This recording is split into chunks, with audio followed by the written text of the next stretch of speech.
മകരം രാശി ഉത്രാടം അവസാനത്തെ മുക്കാൽ ഭാഗം, തിരുവോണം അവിട്ടം ആദ്യത്തെ പകുതി ഭാഗം. വാഹനം കൊണ്ട് ചെറിയ പ്രയാസമോ ഗൃഹത്തിന് അല്പം റിപ്പയർ വർക്കോ ഒക്കെ വേണ്ടിവരുന്ന സാഹചര്യങ്ങൾ ഉണ്ടാകാം എന്നുള്ളതാണ്.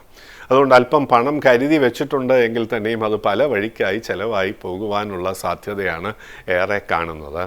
അതുകൊണ്ട് തന്നെ പ്രതീക്ഷിച്ചിരുന്ന പല കാര്യങ്ങളും നടക്കാതെ അല്പം ഒന്ന് അങ്ങോട്ട് പ്രൊലോങ്ഡ് ആയിട്ട് പോകാനുള്ള ഒരു സാധ്യതയുണ്ട് എന്നുള്ള കാര്യം അറിഞ്ഞിരിക്കുക. അതുകൊണ്ട് വിഷമിക്കേണ്ട കാര്യങ്ങളൊന്നും തന്നെയില്ല.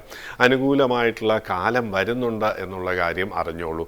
എളുപ്പം കോപം വരുന്നത് കൊണ്ട് തന്നെ പലതരത്തിലുള്ള പ്രയാസങ്ങൾ കുടുംബത്തിൽ ഉണ്ടാകാം എന്നുള്ളതാണ്.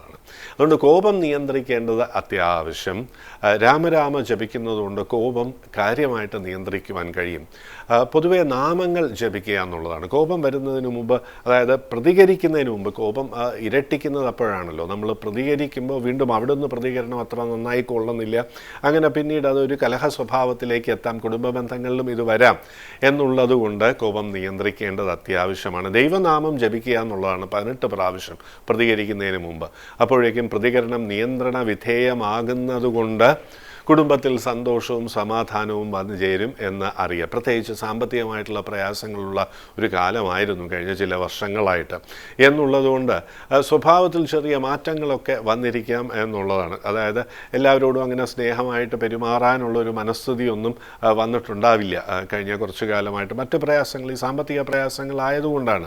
ആ പ്രയാസങ്ങളൊക്കെ പൂർണ്ണമായിട്ട് നീക്കുവാൻ കഴിയും എന്നുള്ള കാര്യം അറിയാം. അതുകൊണ്ട് ആത്മവിശ്വാസത്തോടുകൂടി മുന്നോട്ട് പോകാം. ഈ പ്രയാസങ്ങൾ നീക്കുവാനായി ശനിപ്രീതി വരുത്തിക്കൊള്ളൂ.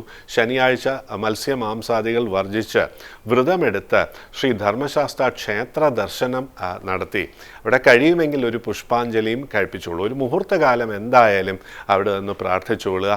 പ്രയാസങ്ങൾ പൂർണ്ണമായും നീങ്ങും. മനസ്സിന് സമാധാനവും സന്തോഷവും വന്നു ചേരും എന്ന് മാത്രമല്ല, ബാധ്യതകൾ കുറയ്ക്കുവാനായിട്ടുള്ള ഒരു സാഹചര്യം ഒരുങ്ങും എന്നുള്ള കാര്യവും അറിഞ്ഞുകൊള്ളുക.